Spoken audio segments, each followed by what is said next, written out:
كده 3 نقط هنتكلم عن محمد صلاح بس مهمين جدا. محمد صلاح محتاج جدا جدا جدا يركز في الفتره اللي جايه، بمعنى صلاح دلوقتي في 14 ماتش جاب 12 جول، ده في الدوري، مش هنتكلم على دوري الابطال. معنى كده ان الانطلاقه ديت يعني ما حصلتش قبل كده في تاريخ ليفربول. دي حاجه، دي هتبقى عامل نفسي ضغط كبير جدا على صلاح، بمعنى ان صلاح الجماهير هتبقى مستنيه كل ماتش جول، على الاقل كل ماتش هيعمل ماتش عمره، وماتش يعمل اسيست 2 3. طيب صلاح يقابل الموقف ده ازاي؟ لازم صلاح يبقى عنده الكاريزما بقى والشخصيه اللي هي اصلا عند صلاح، يستغل ده بان هو يبقى دايما صبور ومركز، وفي التدريبات يكون يعني شغال على نفسه جامد جدا، لان وارد جدا ماتش يبقى بعيد فيه زي ماتش اشبيليه، وما كانش بعيد قوي بس كان بعيد شويه ان هو ما سجلش وما صنعش.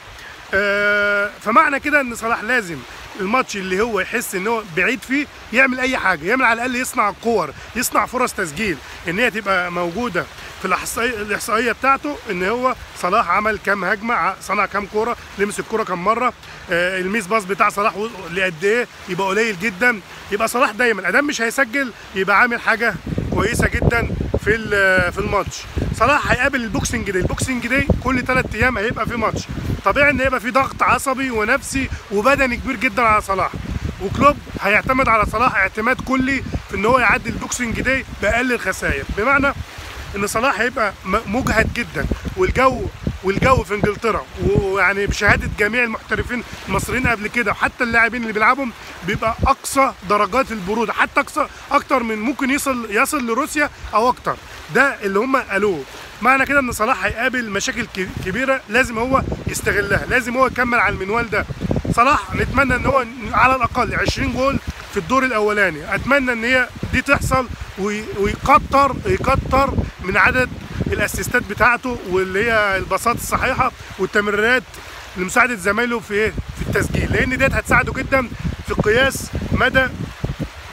مساهمه صلاح في اخر الموسم لفريقه، لان وارد جدا ان ليفربول تطلع من غير بطوله الموسم ده، واتمنى ان هم يخيبوا ظننا في الموضوع ده. ليفربول مع كلوب ان شاء الله في بذره امل، يعني الدفاع بدا يتحسن الى حد ما، وان شاء الله في يناير اللي جاي عايزين نشوف فان ديك باي طريقه، واتمنى كمصر اشوف احمد حجازي لعيب كويس جدا، حتى لو هتجيبوا خيار تاني مثلا يبقى موجود فان ديك وماتب مثلا،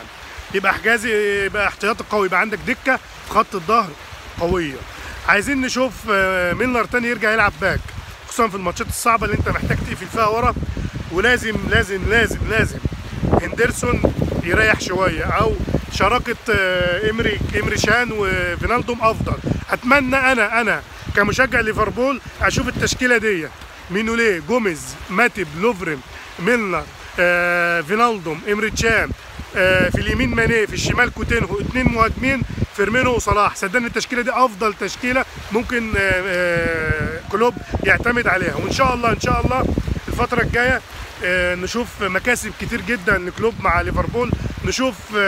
يعني الليفر يطلع شويه على الاقل يوصل للمركز الثالث ويقرب لمانشستر يونايتد، لان الموضوع اتحسن بالنسبه للسيتي.